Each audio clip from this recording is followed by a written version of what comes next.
Welcome to my video titled Capital Area Part 2.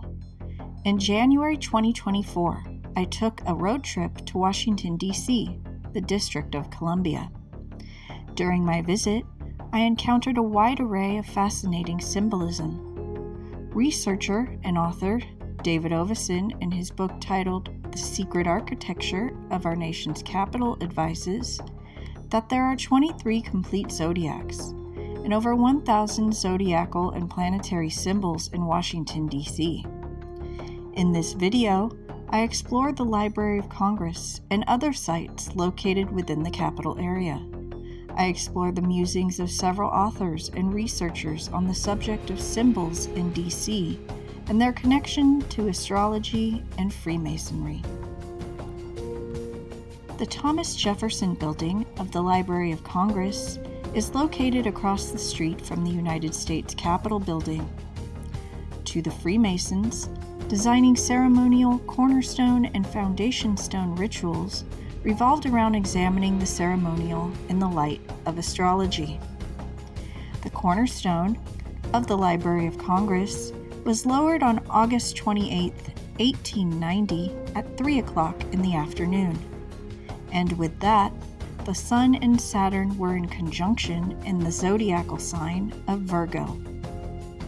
Many of the cornerstone and foundation stone rituals for various sites in Washington, D.C. have placements in the zodiac sign of Virgo. From the inception of the Library of Congress, the design had been in the hands of a military man and Freemason who was interested in astronomy named Thomas Lincoln Casey.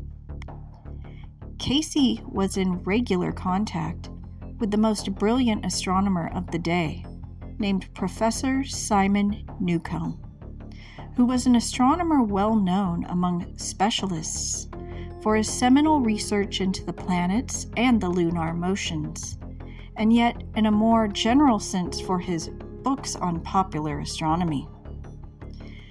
David Ovason, in his book The Secret Architecture of Our Nation's Capital, advises, perhaps this was due to the influence of this man on Thomas Lincoln Casey, that we owe the erection in Washington, D.C., of a beautiful building that includes two of the most beautiful zodiacs in America.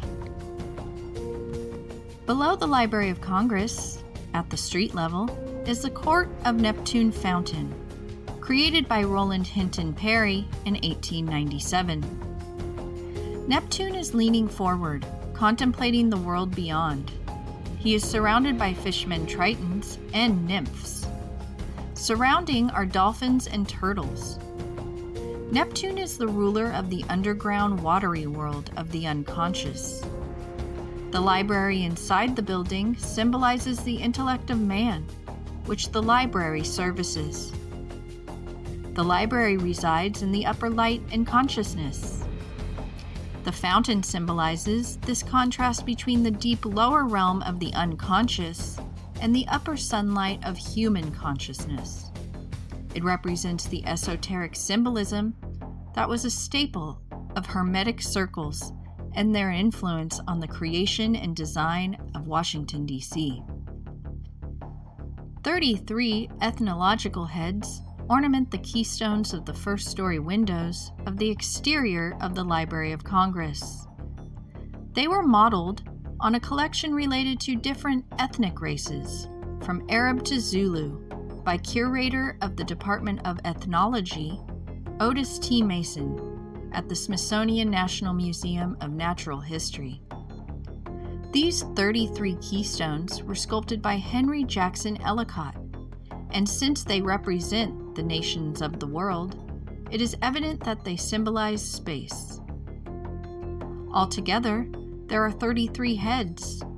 They are representative of the 33 degrees of Scottish Rite Freemasonry. We have a particularly prolific American Freemason who went by the name of Albert Pike that revised all of the Scottish Rite degrees rituals, including the 33rd degree.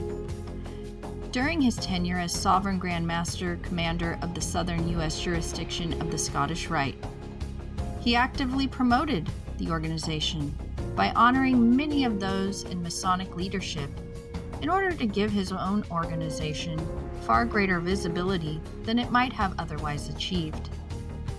From a Masonic point of view, the 33 ethnological heads lend sculptural credence to a tenet expressed in the 1723 Masonic constitutions, which insisted that the craft was found in all nations, even of diverse religions.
While the 33 ethnological heads face in the 4 directions of space, another set of heads in the portico face only to the west.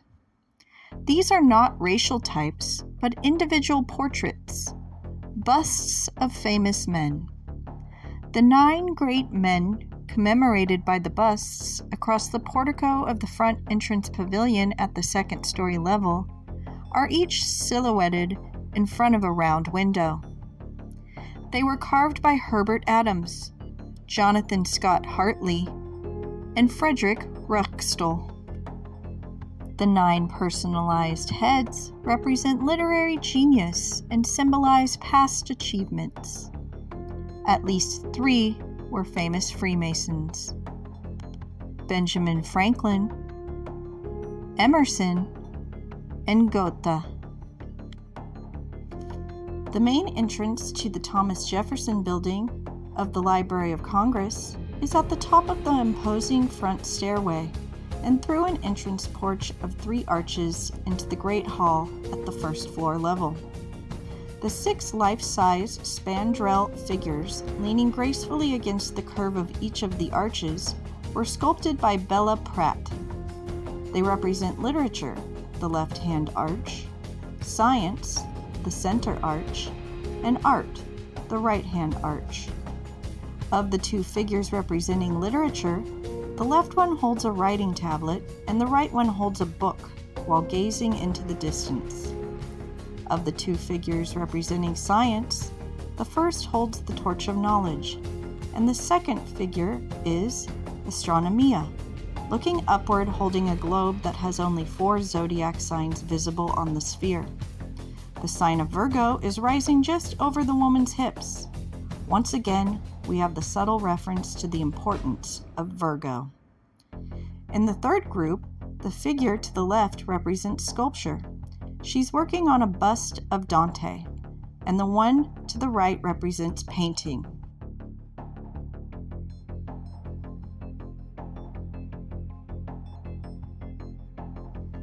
The 3 arches of the entrance porch end at 3 bronze titaniums above 3 massive bronze doors covered with a design of rich sculptural ornament. Each is a double door. Tradition on the left was modeled by Olin Levi Warner and illustrates how knowledge was originally handed down from generation to generation. In the lunette of the bronze titanium above the door, an American Indian, a Norseman, a prehistoric man, and a shepherd listen intently to the words of the central figure. Each of these lunette figures represents peoples who kept their history alive via oral tradition. The figures on the large door panels below the lunette represent imagination and memory. Frederick MacMonnies entitled the lunette of the bronze titanium above the central door, Minerva diffusing the products of typographical art. Minerva, the Roman goddess of learning and wisdom, is seated in the center. The Latin title of the subject, Ars Typographica, and various symbolic ornaments, such as the 5-leafed plant, can be seen belonging to Virgoan imagery. The figures on the central door panels represent the humanities and intellect. In the lunette of the bronze titanium above the right doors, molded by Olin Levi Warner, who died in 1896, and were completed by Herbert Adams.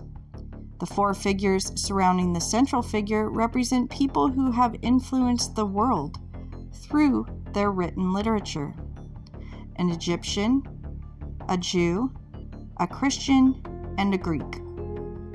The figures on the door panels below represent truth and research. Inside the Thomas Jefferson Building of the Library of Congress is the Great Hall, which houses a huge brass zodiac on the floor.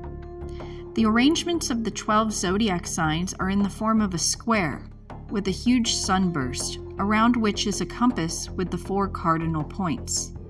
This central design combines solar time with the directions of space, suggesting that the interior of the library is dedicated to the same theme found on the exterior. The sunburst in the center of the zodiac was used originally in medieval art and derives from Christian theological notions and ultimately astrotheology of the cosmic idea that Christ was a solar being, with his 12 disciples in radiant attendance around him.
The zodiac sign of Gemini in the Great Hall of the Library of Congress portrays a young man and woman, their arms lightly embracing. In the male's right hand and in the female's left hand are Thyrsus wands. In ancient times, this was the emblem of initiation into the mysteries.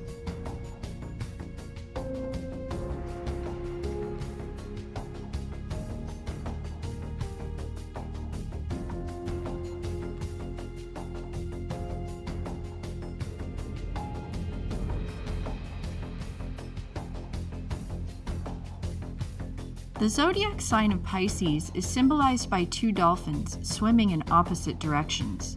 In the traditional Pisces iconography, the mouth of the two fishes or two dolphins are normally connected by a cord. The Pisces symbol in this floor zodiac in the Great Hall, appearing as two dolphins, represents Christ, as dolphins were frequently used as a symbol of Christ in early Christian inscriptions and literature. Therefore, the zodiac of the Great Hall of the Library of Congress is Christian in spirit.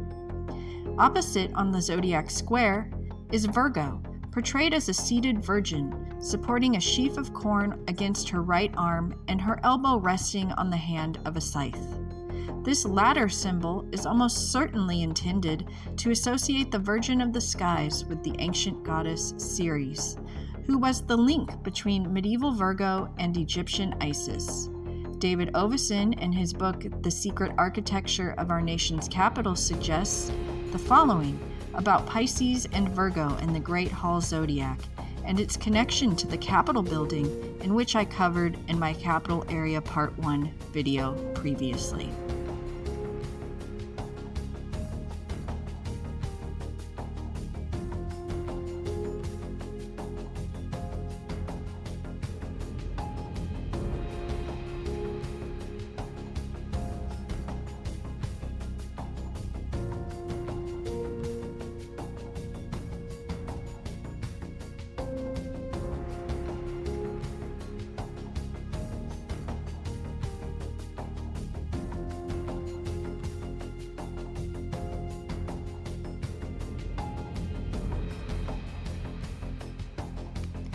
In the Pavilion of Elements in the Thomas Jefferson Building of the Library of Congress, there is a ceiling zodiac by painter Elmer Ellsworth Garnsey. The floor zodiac of the Great Hall is replicated on the beautiful roundel zodiac painted on the ceiling. The floor zodiac, arranged in a square, relates to the earth, while the ceiling zodiac, arranged in a circle, relates to the heavens. In Freemasonry, the square is taken as the symbol of earth, and the circle as a symbol of the spiritual world. We can also see the theme of the number 5 appear in the form of 5-petaled flower stucco decorations that frame the ceiling zodiac, another nod to the feminine.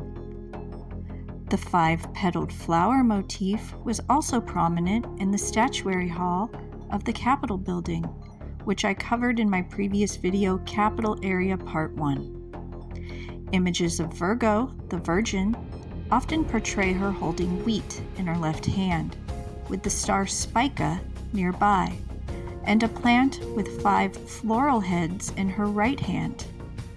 David Ovason, in his book The Secret Architecture of Our Nation's Capital, refers to the 5-petaled plant as the plant of life, a version of the wheat ears of the star Spica.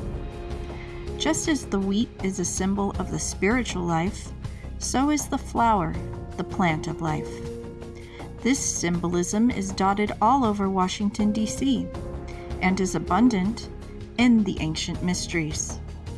The 5-petaled plant, 5-petaled rosette, proliferate in many forms in the lapidary symbolism of Washington, D.C., and are directly associated with the Virgin Mary, who derived from goddesses before her such as Ashera, Astarte, Ceres, Isis, Venus, and the celestial virgin Virgo.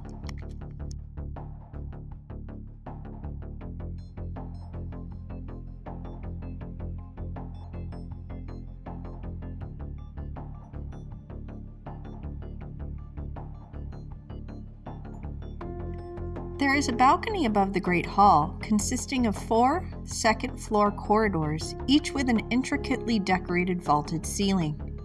The ceiling in the north corridor sports brightly colored paintings by Robert Reed of 5 octagonal paintings representing the 5 senses.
In the South Mosaic Corridor, just off the Great Hall of the Library of Congress, there are painted words saying, "The true Shekinah is man." Shekinah transliterates a Hebrew word meaning to dwell, or to dwell within. Shekinah came to symbolize the imminent presence of the transcendent God dwelling with glory among his people. Both Saint Maximus and Saint Chrysostom said the true Shekinah is man, and they meant that God's glory and presence and wisdom is found in humanity. In the book by Christopher Knight and Robert Lomas, titled The Book of Hiram, Freemasonry, Venus, and the Secret Key to the Life of Jesus, the authors theorize about the 40 years cycle of the planet Venus. The number 40 is used many times in the Bible and Christianity. 40 is even incorporated into the layout of the city of Washington, D.C. What is interesting is the Shekinah, a 480 years cycle, 40 times 12, of the planets Venus and Mercury. Their conjunction is considered a big star. Now, at every 3 such cycles, we have 1440 years, a special event. Probably the most famous was in 967 BCE, the year of Solomon's Temple. It also provided the light at night during the Exodus, and shone at Moses' birth. Venus and Mercury come close off and on, but every 480 years they come very close, when both are very bright. In 7 BC, this conjunction happened again, and in the Book of Hiram, the question was asked if this could have been the Star of Bethlehem. The Shekinah is described as coming and going depending on God's will, not in a regular pattern. The conjunction happens more often than 480 years, with varying levels of brightness and closeness. The ancients were attentive astronomers, and a few magi may have noticed the 480-year pattern and kept it a tradition passed down to the priesthood over generations. It certainly corresponds to periods mentioned in the Bible. Jewish tradition has the Exodus as 480 years before the dedication of the temple, and 960 years after the flood. The important point is, for some unexplained reason, these periods are related to 480 years. Before the Virgin Mary, there were many goddesses, and they were associated with the planet Venus. This included Ishtar, Isis, Astarte, Inanna, Lilith, Ashtoreth, Ashera, Demeter, Ceres, Hathor, Aphrodite, and the Roman Venus, from which the planet is named. In the Hebrew Kabbalah, the Shekinah is viewed as the divine feminine principle. There is a story where the goddess Lilith is transformed into a Shekinah pillar, also called the Asherah pole, after the goddess Asherah. In this fable, we find that the Shekinah pillar is also a symbol for the planet Venus, combining with another symbolic geometry for Venus, the pentagram. Later in this video, I discuss a secret voyage to America nearly a century before that of Christopher Columbus by the Scottish Sinclair family and the renowned Venetian Zeno family, two families steeped in the traditions of the Knights Templar and Freemasonry. Interestingly, in the Sinclair Roslin Chapel in Scotland, there is the Shekinah pillar that has pentagram stars carved into the top, confirming the association with Venus.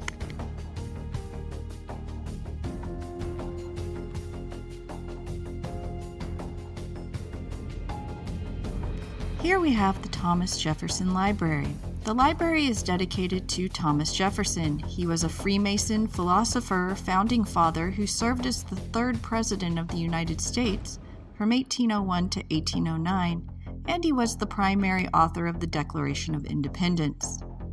The Thomas Jefferson Library forms the nucleus around which the present collections of the Library of Congress have been assembled. For nearly a century, the subject arrangement that Jefferson developed from Sir Francis Bacon's division of knowledge was used to organize the Library of Congress book collection, and the library has continued to collect books on nearly every subject area by creators from all over the world. While many of the Jefferson books were lost in the library fire of 1851, the remaining volumes have been assembled as a unit in the Rare Book and Special Collections Division and are on permanent display in the library's Great Hall. Many books bear Jefferson's ownership markings, as well as the original Library of Congress book plates and classification.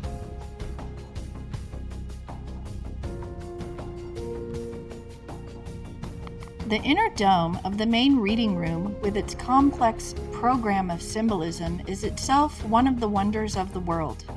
The number 12 appears again, this time in murals created by Edwin Howland Blashfield, in the form of human understanding, looking upward beyond the infinite intellectual achievements represented by 12 figures in the collar of the dome. These 12 seated figures represent the 12 countries, or epochs, which Blashfield felt contributed most to American civilization. To the immediate right of each figure is a tablet, on which is inscribed the name of the country typified, and below this, the name of the outstanding contribution of that country to human progress. The figures follow each other in chronological order, beginning in the East, the cradle of civilization. The figures and their respective inscriptions are Egypt, written records. The personal seal of Mena, the first Egyptian king, is inscribed in hieroglyphs in the tablet. Judea, religion. On the face of the pillar is inscribed in Hebrew characters the injunction, "Thou shalt love thy neighbor as thyself." Holy Bible, Leviticus 19:18.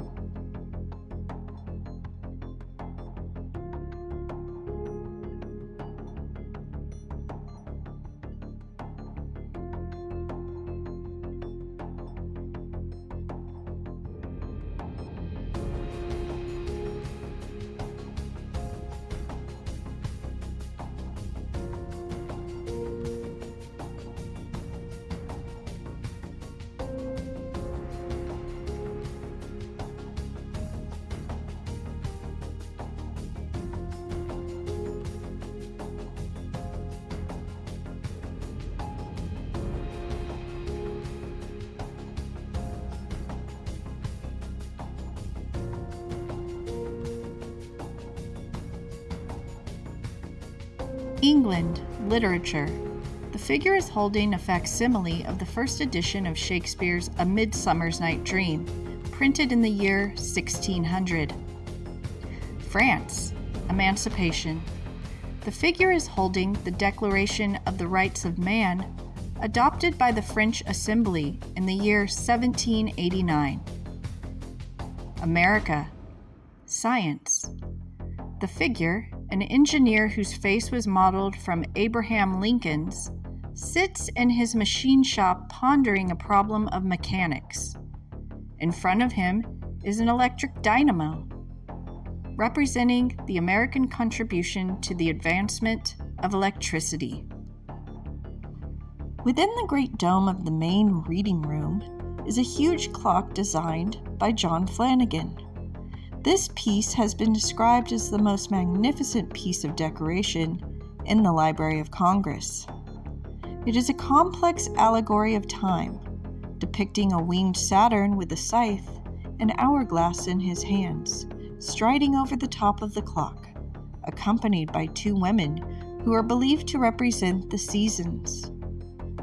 The face of the clock is a sunburst, and around it are mythological figures that are part of a zodiac.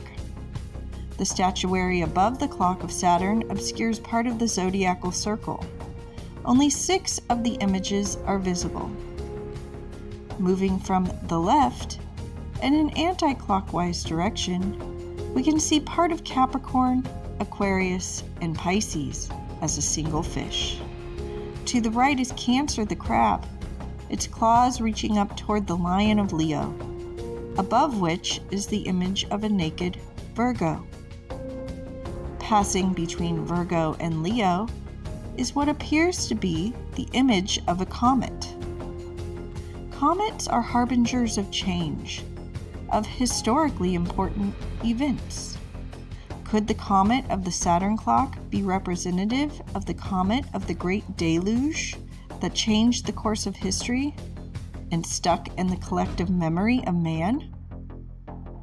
Interestingly, in this very library, Ignatius Donnelly conducted his research for his book Atlantis, the Antediluvian World.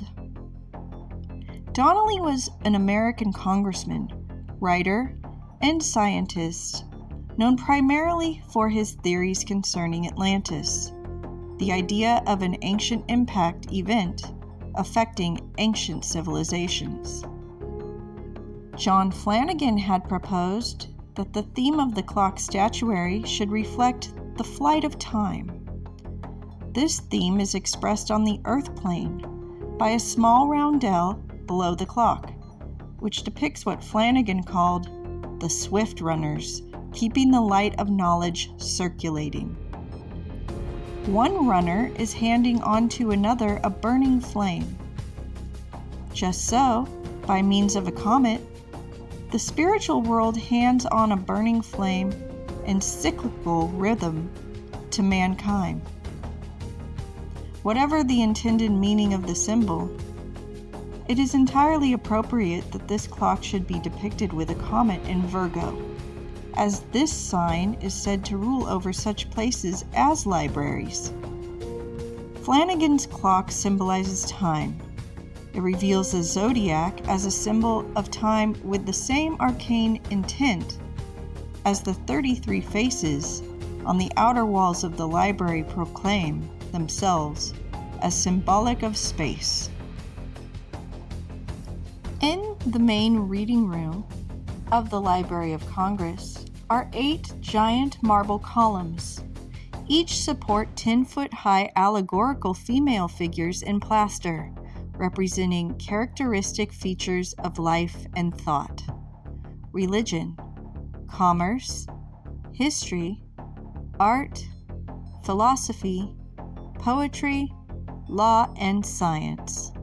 16 bronze statues are set slightly below and to the sides of the plaster figures. These bronze statues pay tribute to men whose lives symbolize the thought and activity represented by the plaster figures.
The most well-known explanation for the discovery of the Americas is that the discovery was by Christopher Columbus in 1492. There are alternative theories that challenge the status quo. The Catholics had so much political control that they forced entire histories underground, creating secret societies and royal collusions between families, leading to secret voyages to America that could have been going on as far back as the 11th century. There are theories that the Knights Templar, led by Henry Sinclair, a very powerful man in Scandinavia and Scotland, along with two brothers from the Venetian Zeno family, visited North America in the late 1300s. A lot of scholars have theorized about this. There is even a monument commemorating their voyage in Canada. Proof can be found in documentary evidence borne out by a strong oral tradition that has withstood the test of time. The Sinclair and Masonic people, to this day, theorize about this journey taken by their predecessors. The book Templars in America, From the Crusades to the New World by Tim Wallace Murphy and Marilyn Hopkins is an extraordinary story of how two leading European families, steeped in the tradition of the Knights Templar, combined forces in an attempt to create a new commonwealth in America. Nearly a century before the voyages of Christopher Columbus, Henry Sinclair, Earl of Orkney and Lord of Roslin, placed his fleet under the command of two sons of the renowned Zeno family of Venice, and in 1396 sailed with them across the North Atlantic to North America, much as his Viking forebears had done. Once landed, they explored the northeast coast of North America and interacted peacefully with the Mi'kmaq people of present-day Canada. Interestingly, the five-pointed star, a symbol connected to Freemasonry and the Knights Templar, is on the flag of the Mi'kmaq nation. Proof of their travels is carved in stone on both sides of the Atlantic, including a round Templar tower in Newport, Rhode Island, a testament to Freemasonry and Templarism's real impact on the discovery of America.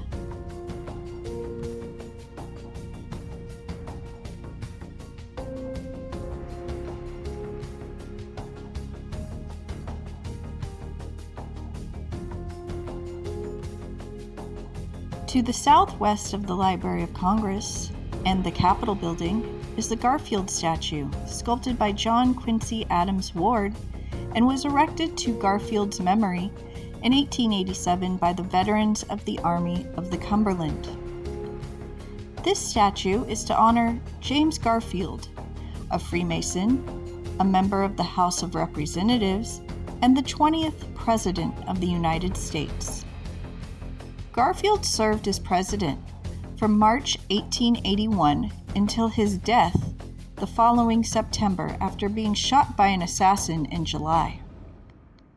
On the statue are three allegorical figures seated around the pedestal. Garfield's life as a scholar is represented by a curly-haired youth wearing a short tunic. He is reading from a scrolled parchment. His life as a soldier is represented by a Hercules-like figure with an animal skin over his head. Garfield's life as a statesman is represented by a figure in a long toga, a draped robe favored by Roman senators. The most fascinating part of the James Garfield statue is the zodiac upon the memorial. Not surprisingly, it has a connection to Freemasonry. David Ovason, in his book The Secret Architecture of Our Nation's Capital, concluded that it is one of the most ingenious of the Masonic symbols in Washington, D.C. The cartouche is an elaborate horoscope in the form of a zodiac. It is displayed in a bas-relief hanging from a swag. It is overlaid with sprays of acacia leaves and palms. At the bottom of the figure is a writing quill and a pair of Masonic compasses, no doubt symbolic of Garfield's scholarship and Masonic connections. The 7 planetary spheres are encompassed by tiny images of the 12 signs of the zodiac. The spheres are represented as channels, into which have been dropped a number of small globes that represent the planets. The planet globes symbolize zodiacal positions against the 12 signs. For example, at the top of the figure is a picture of a crab, indicating that the segment represents the sign of Cancer. Just below this image is a tiny planet globe. Since this planet is set in the outermost channel or sphere, it must represent the furthermost of the 7 planets, which is Saturn. Therefore, Saturn is in Cancer. The second groove, which is the sphere of Jupiter, holds a tiny globe, and alongside the ball are the scales of Libra. This suggests Jupiter is in Libra. In the center of the 7 spheres is a bas-relief image of the Earth, with a map of the Americas. The angle of the globe is adjusted to emphasize the latitudes of North America. The Garfield statuary marks the termination of the line which we followed from the center of the floor zodiac in the Library of Congress. The Virgo rising over Astronomia's hip on the globe on the spandrel of the portal zodiac of the Library of Congress has led us toward another Virgoan symbol. A spray of acacia leaves obscures the rising degree, yet it is quite clear that the all-important ascendant is in the sign of Virgo. The cartouche on the Garfield statue contains a zodiac, and the sign of Virgo is not only given pride of place on the eastern horizon, but it is even integrated into its deeply arcane symbolism. It shows that Virgo was important to the designers of Washington, D.C., and connects the Library of Congress with the Garfield statue. Not far from the Garfield statue and the Capitol building is the Peace Monument, sculpted by Freemason Franklin Simmons in 1877. The Peace Monument consists of 2 sculpted women looking down the length of Pennsylvania Avenue toward the hidden White House from the top of an ornate pedestal at the front of Capitol Hill. On the eastern side of the statuary, facing the Capitol building, is the statue of a semi-naked woman. Records show that at one time she held up an olive branch, a freemasonic symbol. On the ground to her left are the well-established Masonic symbols of a sheaf of wheat and a cornucopia. Wheat and cornucopia are also symbols of Virgo. There is also a triangle that has been broken off in fairly recent times, but it is clearly intended as a Masonic symbol. It is the Masonic square, one of the working tools of the craft. Researcher and author James Wasserman, in his book The Secrets of Masonic Washington, advised that the mourning woman standing atop the Peace Monument bears a resemblance to the famed Weeping Virgin of Freemasonry, mourning the unfinished temple and the death of Master Mason Hiram Abiff. There is also a female sculpture called Victory, holding the wreath of peace. She is surrounded by 2 cherubs. The infant Mars is wearing a battle helmet and holding a sword. Baby Neptune, at one time, grasped a trident. The interplay of the forces of Neptune, the unconscious, with 3-dimensional reality demand military awareness. God of war, Mars, even in a monument dedicated to peace. A seashell is centered between them. Seashell symbolism is dotted all over Washington, D.C. Like the five-pointed star, the seashell is another nod to the feminine. The seashell was known among the Ammonists, Druids, Freemasons, and other ancient adepts through what is referred to today as baptism. Washing or bathing in the sacred river, water, was not associated with just male figures, but the goddess tradition. It was a feminine initiation rite. Originally, the shell was the shrine of the goddess Bridget, the Druidic version of Aphrodite or Venus. The shell is associated with the goddess Venus, born of the sea, as she was carried to shore on a shell. Here we have again the five-pointed star. This time, it is on the statuary of the Peace Monument. Previously, in my Capital Area Part 1 video, we learned that the five-pointed star is a symbol originating from Seba, the Egyptian word for star, that it is connected to the feminine and the mother Venus. That according to Pythagoras, the 5 points on the star, or pentagram, relates to the 5 elements. The pentagram is the symbol seen in all naturally flowering things. Hence, the 5-petaled plant held by Virgo and the 5-petaled rose symbolism.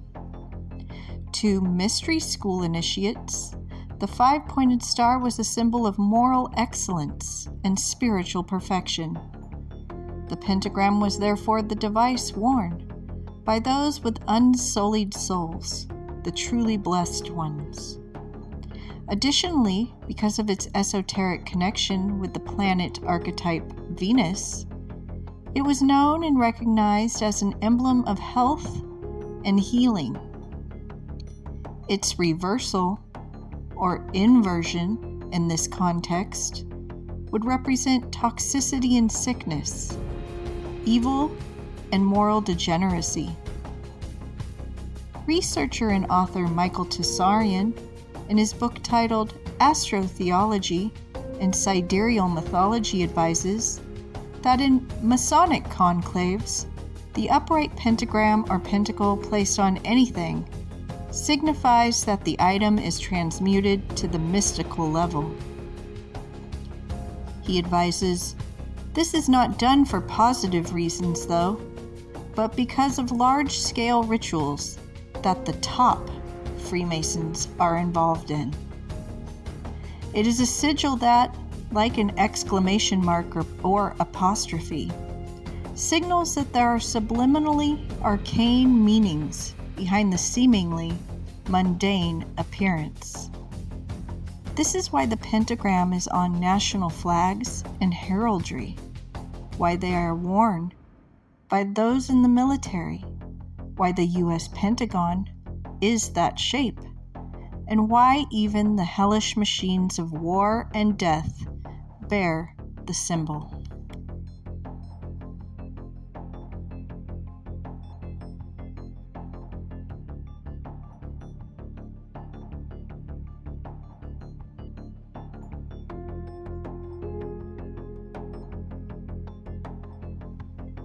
At the ends of the east and west wings of the Rayburn House office building, 8 marble sculptural ornaments flank the pavilions. They are inspired by ancient drinking horns called ritons. They frame the garden courts and were placed there in 1964. The ancient world was rife with symbols and motifs, many of which have left lasting impressions on human civilization. Among them is the riton, a ceremonial vessel linked deeply with the cultures of Minoan Crete, Egypt, and Persia. Over time, these artifacts have not only served as powerful ritual vessels, but also as sought-after treasures and diplomatic gifts. Ritons were considered a symbol of power, fertility, and the divine. On the front pediment of the Rayburn House office building is a symbol of an eagle. The eagle is the insignia of the United States. We see it on buildings, on the US dollar bill, and on the Great Seal of the United States of America. Author and researcher David Ovason, in his book The Secret Architecture of Our Nation's Capital, advises, "This fearsome-looking bird, so widely used in the symbolism of the United States, is what esotericists have called an open mystery. By contrast, the eagle as used by the Masons and by the Rosicrucians and alchemists before them was an occult blind. This means that it was designed to carry an open symbolism acceptable to the uninitiated, yet at the same time to hide a more profound meaning only accessible to those familiar with arcane symbolism." The eagle turns up on a lot of corporate logos. The eagle actually has to do with astrotheology, as it was the old symbol for the zodiac sign of Scorpio. Long before the symbol for Scorpio was the scorpion, the eagle was its symbol. Aquila was its name. If you look at old star maps, you will see that it is a large constellation in the sign of Scorpio. That is why the Atlanteans, the Romans, the Vatican, the Nazis used it. And that is why it is used in America, because the same gang are running the show, and they use the same symbols. Any competent astrologer will advise that the sign of Scorpio rules power and money. The power of esoteric marketing is launching products to new heights, which demonstrates a complete mastery of geometry, poetry, and prose. These ancient arts move people to action by stirring an unconscious cultural feeling. The big corporations have used powerful and iconic ancient human symbols for their logos. They will even turn to psychology and esoteric symbols to unconsciously sway people, co-opting ancient magic symbols previously used for benevolent purposes and subtly shifting them into manipulation tactics.